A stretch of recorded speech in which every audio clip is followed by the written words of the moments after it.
Hi students, welcome आपका my YouTube channel पे। तो ठीक है, आते हैं नेक्स्ट लेक्चर पे। हमारा आज का अगला टॉपिक रहेगा moving charge and magnetic field, यानी गतिमान आवेश और चुंबकीय क्षेत्र।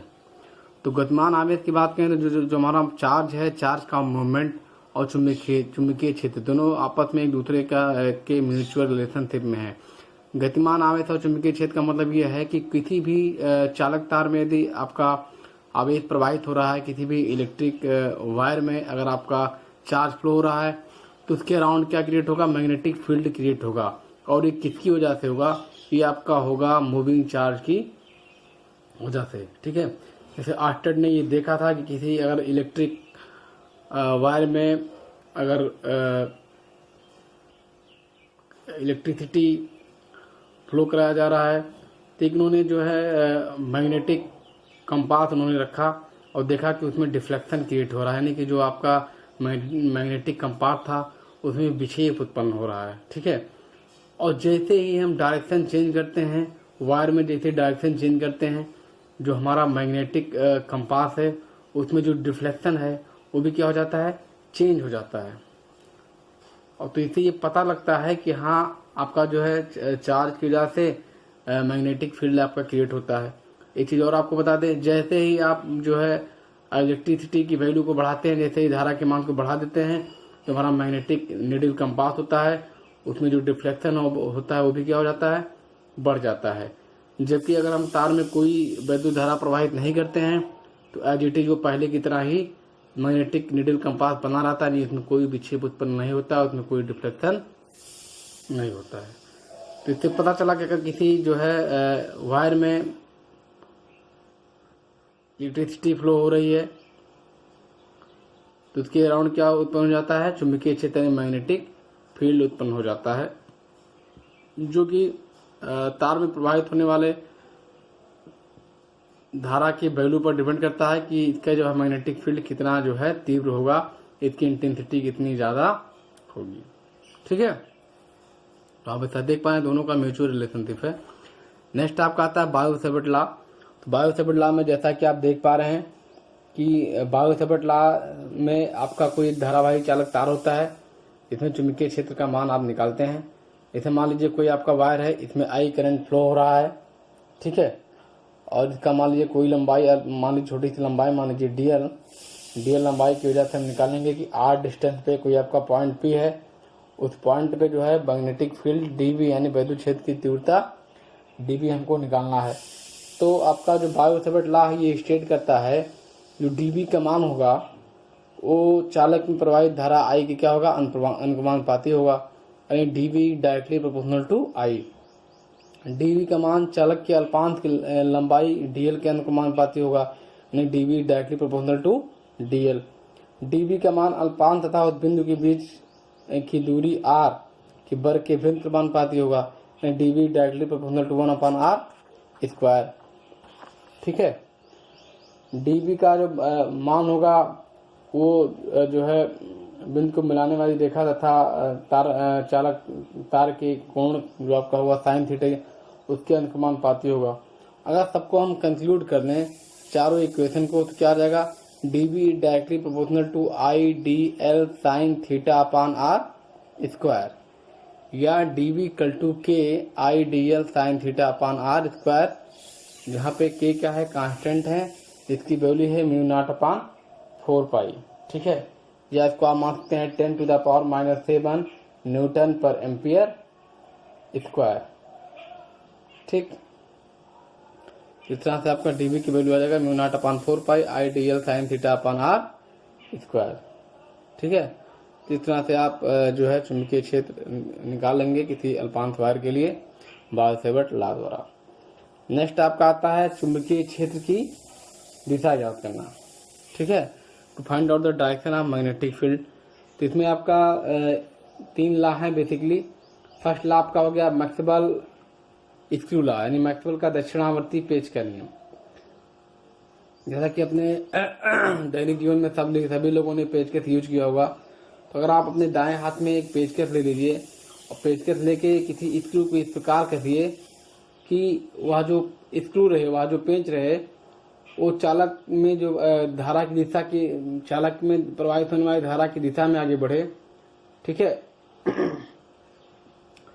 और जिस बिंदु पर आपका पेंच कहीं चाहे पेंसिल के लिए घूमता है, वह दिशा जो है उसके चुंबकीय क्षेत्र को प्रदर्शित करेगा। यानी दाएं हाथ में जिसमें आप पेचकस पकड़े हैं, पेचकस जो है ऐसे कैसे कि पेंच जो है चालक में प्रवाहित धारा की दिशा में आगे बढ़े, तो जिस दिशा में पेचकस घूमता है वह दिशा जो है चुंबकीय क्षेत्र की दिशा होगी। यानी कि जो आप पेचकस को कसते हैं, करते समय पेचकस आपका बेसिकली क्या होगा, अंदर की तरफ जाएगा, तो वो दिशा मान लीजिए धारा की, और जो आप जिस जगह पे आप करते हैं वो दिशा मान लीजिए चुंबकीय क्षेत्र की। ठीक है। नेक्स्ट आपका आता है राइट हैंड थंब रूल, यानी दाएं हाथ की हथेली के अंगूठे का नियम। अब दाएं हाथ के हथेली के अंगूठे का नियम, इसमें आप देखिए, मान लीजिए हमारा दायां हाथ है। ठीक है। तो आप जो है अपने दाएं हाथ की उंगलियों को बंद कर लीजिए और अंगूठे को आप मान लीजिए कि जो हमारा अंगूठा है ये अंगूठा हमारा किसको शो करता है, ये अंगूठा शो करता है चालक तार के, अंगूठा शो करता है चालक में प्रवाहित होने वाली धारा की दिशा को। ठीक है। तो हमारा ये जो अंदर की तरफ जो उंगलियां मुड़ी हुई हैं, अंदर की तरफ जो उंगलियां हमारी किसको शो करेंगी, अंदर की तरफ उंगलियां हमारी शो करेंगी चुंबकीय क्षेत्र की दिशा को। तो ये आपका क्या धारावाहिक चालक की दिशा को शो करेगी। ये हमारा जो अंदर की तरफ उंगलियां हैं ये किसको शो करेगी, इसको करेगी चुंबकीय क्षेत्र को। इससे ये अंदर की तरफ इससे आप चुंबकीय क्षेत्र की दिशा ज्ञात कर सकते हैं। और ये आपका क्या है अंगूठा, ये आपका है वैद्युत धारा की दिशा। ठीक है। नेक्स्ट आपका आता है राइट हैंड पाम रूल, यानी दाएं हाथ की हथेली का नियम। अब इसमें भी देखिए दायां हाथ है, दायां हाथ को आप ऐसे फैलाइए कि जो दाएं हाथ की अंगुलियां हैं और अंगूठा है, ठीक है, ये अंगूठा अंगुलियां आपस में परपेंडिकुलर रहे। ये जो हमारा पाम है इसको आप मान लीजिए ऊपर की तरफ मान लीजिए। ठीक, इसको मान लीजिए किस तरफ, ऊपर की तरफ मान लीजिए। तो जो हमारा दाएं हाथ की जो अंगूठा है ये वैद्युत धारा की दिशा को, और जो हमारे ये अंगुलियां हैं चारों, ये मान लीजिए कोई हमारा एक पॉइंट है। ठीक है। और जो हमारा ये हथेली है ये वाला हिस्सा, इसके जो परपेंडिकुलर ऊपर की तरफ वाला हिस्सा है, ये शो करेगा, ये शो करेगा आपका मैग्नेटिक फील्ड को, ये हमारा शो करेगा। ठीक है। तो अगर दाएं हाथ की अंगुलियों अंगूठे को इस प्रकार फैलाएं कि अंगूठा जो है चालक में प्रवाहित धारा की दिशा, तो अंगुलियां जो है माध्यम में वांछित बिंदु P को, तो ऐसी स्थिति में हथेली की दिशा उस बिंदु पर चुंबकीय क्षेत्र की दिशा को प्रदर्शित करेगी। ठीक है। तो ये हमारा आपका हो गया, ये हमारा हो गया आपका चुंबकीय क्षेत्र। इसे कहते हैं दाएं हाथ की हथेली का नियम। ठीक है। हमारा नेक्स्ट टॉपिक स्टार्ट होता है द्विध्रुवीय धारावाही चालक के कारण उत्पन्न चुंबकीय क्षेत्र, यानी magnetic field due to a straight current carrying conductor. ठीक है। अब यहाँ पे आप देख लीजिए, एक जो है सीधा चालक तार है, चालक तार आपका AB है। इसकी ज्योमेट्री को समझ लीजिए, ये स्मॉल लंबाई इसका DL है। ठीक है। इसको B से देखिए थीटा से डिवाइड किया गया है। ये एंगल अगर थीटा होगा तो ये क्या होगा, ये आपका हो गया 180 माइनस थीटा। ये अल्फा आपका हो गया, ये आपका बीटा हो गया। और इसके जो बाहर वाला एंगल है क्या हो जाएगा, 180 माइनस बीटा हो जाएगा। यहाँ से यहाँ तक की डिस्टेंस कितनी है, कैपिटल R है। ये छोटी वाली डिस्टेंस कितनी है, DL है। ये पूरी डिस्टेंस कितनी है, L है। और यहाँ से लेके यहाँ तक की जो डिस्टेंस है इसको भी आप देख लीजिए, ये आपकी क्या है, यहाँ से यहाँ तक का डिस्टेंस आपका स्मॉल R हो गया। ठीक है। तो आप मान लीजिए कि जो है आपका एक AB आपका चालक तार है, इसमें I धारा प्रवाहित हो रही है, और R दूरी पर स्थित जो है किसी बिंदु P पर आपको चुंबकीय क्षेत्र की तीव्रता निकालनी है। अगर जो है चालक के तार के सिरे A व B पर जो है आंतरिक जो एंगल आपका कितना है, अल्फा और बीटा है। ठीक है। अब इसी पे आपको निकालना है। अब आप जानते हैं बायो से बट लाभ लगाएंगे, dB = μ0/4 पाई IDL sin θ/r²। लेकिन हम बात करेंगे ट्रायंगल DEC, जो छोटा वाला ट्रायंगल के बीच में बन रहा है DE और C।